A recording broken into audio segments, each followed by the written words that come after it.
Welcome to today's Parenting Pause. Today we're going to talk about nonviolent communication. What is this?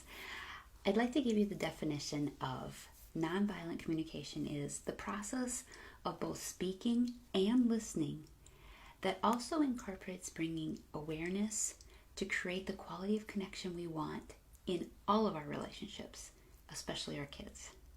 And it starts with that internal awareness. This all hinges on the relationships we have with ourselves. The work of nonviolent communication is based on a book by the same title, Nonviolent Communication, A Language of Life, by Marshall Rosenberg. A really great quote in that book, from Marshall Rosenberg, is, "As we've seen, all criticisms, attacks, insults, and judgments vanish when we focus attention on hearing the feelings and needs behind a message." So let's unpack that quote. Let's unpack nonviolent communication.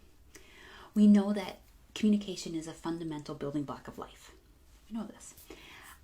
To function well in society, we need to understand how to communicate with others that surround us. It's pretty easy for us to misunderstand and how someone else interprets what we're saying, how that can be misunderstood as well. So there's 4 components of nonviolent communication that I believe would be helpful.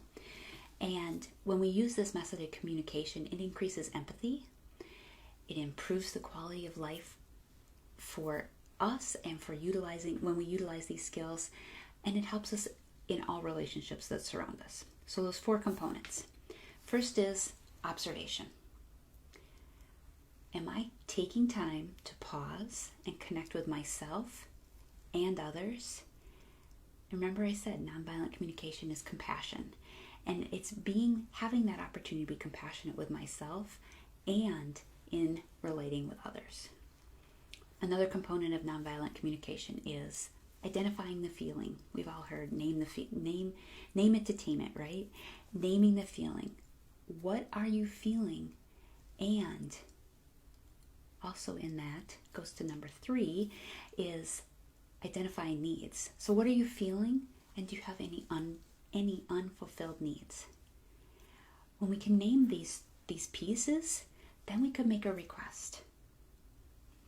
We have grown up with the mentality that girls should never show their anger, right? Or fellas should never cry. I don't think that's using the right approach to nonviolent communication, because we want to observe what we're feeling. We want to feel into that, name it. What is the need?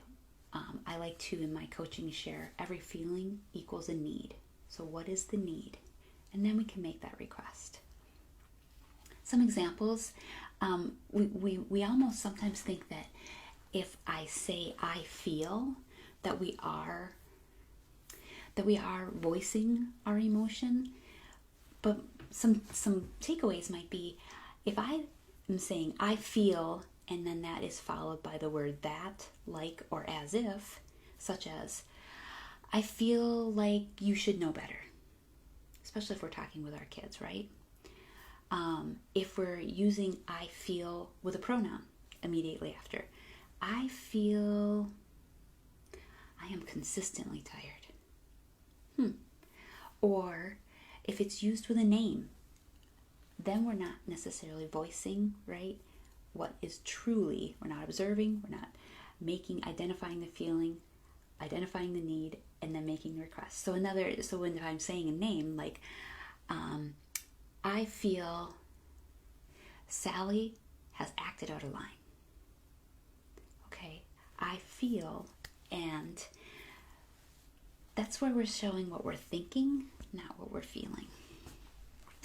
So another approach might be, it's better to name the emotions without any judgments. And when we do that, we use those I statements. I feel challenged because, or I feel excited when. Expressing that emotion is so important, as well as expressing the need.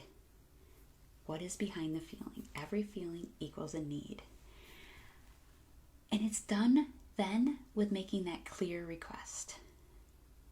The more we can link our feelings with our needs, the easier it is for others to respond with compassion, love, hope.